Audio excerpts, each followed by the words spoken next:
There's a room so quiet, it can supposedly drive you mad. Complete silence. Not a single echo. Just the thumping of your own heart and the endless echo of your own thoughts. And this place? It's real. It's located in Minnesota, and legend has it that no one has managed to stay inside for more than 45 minutes. This is the story of the Anechoic Chamber, often called the Silent Room. And I'm going to tell you what happened when I stepped inside. The official name for this room is an Anechoic Chamber, and the one at Orfield Laboratories holds the Guinness World Record for being the quietest place on Earth. It's constructed to absorb an incredible 99.99% of all sound. Think about that for a second.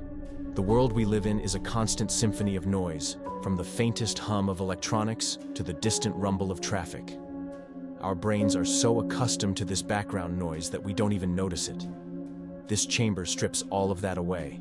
Originally, these rooms were designed for a very practical purpose: testing audio equipment. Manufacturers need a perfectly silent environment to measure the true sound profile of speakers, microphones, and other devices without any external interference. It's a place for pure, unadulterated sound measurement. But over time, a different kind of experiment began to unfold, an unintentional one involving the human mind. People who entered the chamber started reporting bizarre and unsettling experiences. Extreme disorientation, auditory and visual hallucinations, overwhelming panic, and even complete psychological breakdowns. I had read the stories online, seen the articles, and frankly, a part of me was skeptical. How could simple silence be so powerful? I had to find out for myself. So I picked up the phone, booked a visit, and prepared to face the quiet. Arriving at Orfield Labs, the building itself seems unassuming from the outside. But as you get closer, you start to notice the meticulous design.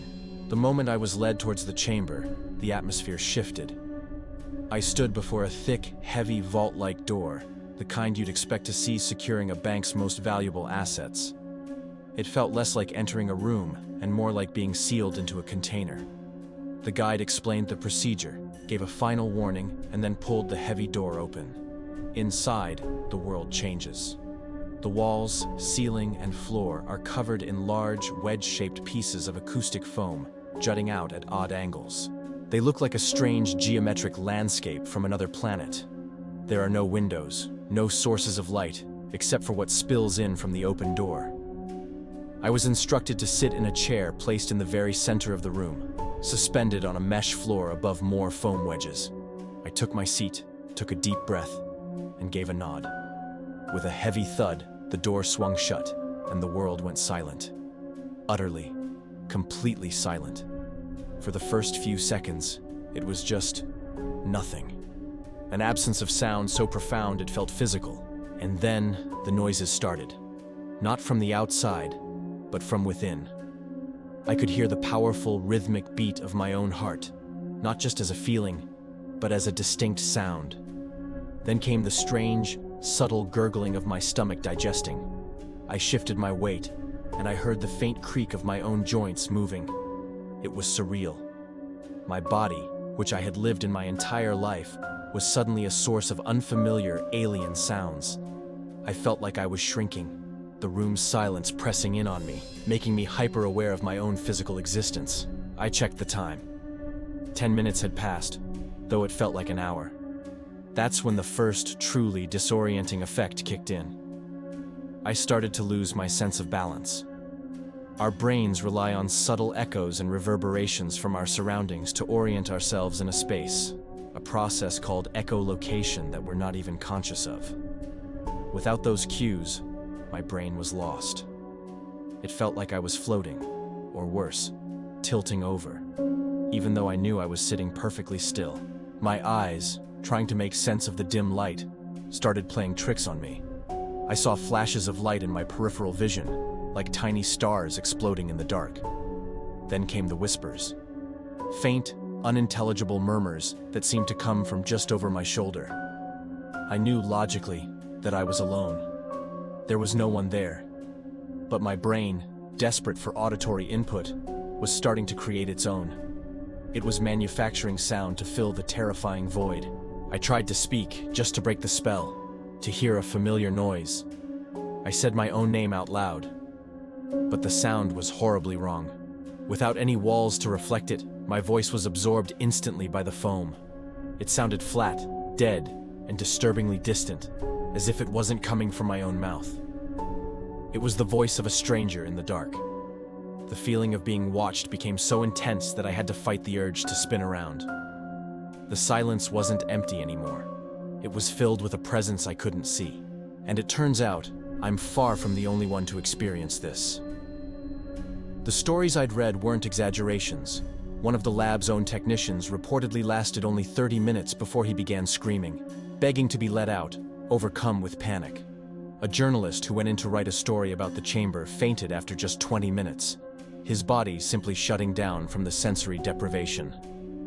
The anecdotal accounts get even stranger. One visitor swore they saw a dark figure moving within the shadows of the foam wedges. Another claimed to hear the distinct sound of a child crying softly in the corner of the room. It's important to remember, there are no children at Orfield Labs.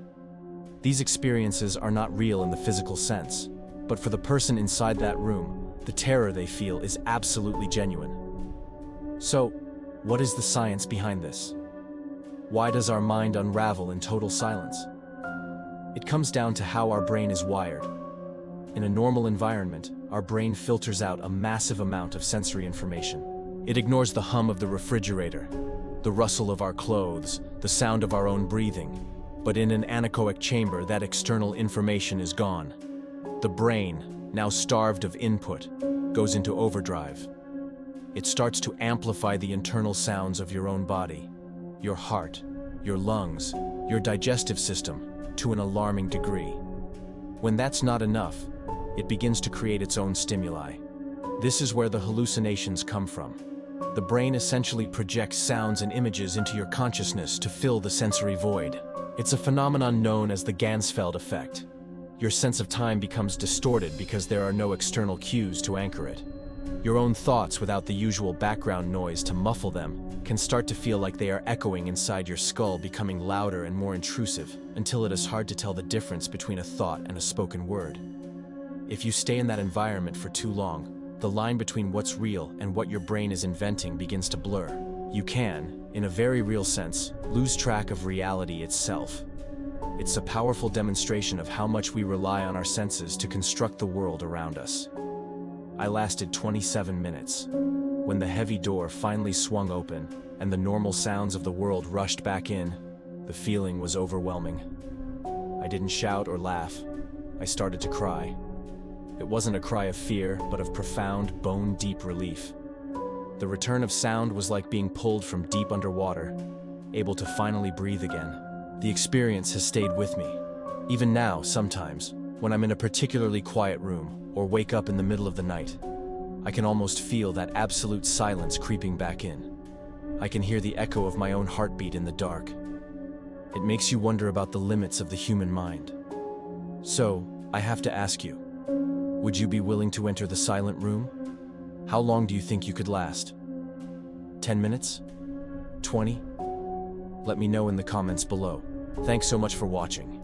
If you found this journey into the quiet fascinating, please give this video a thumbs up and consider subscribing to the channel for more deep dives into the world's most mysterious places. We'll see you in the next one.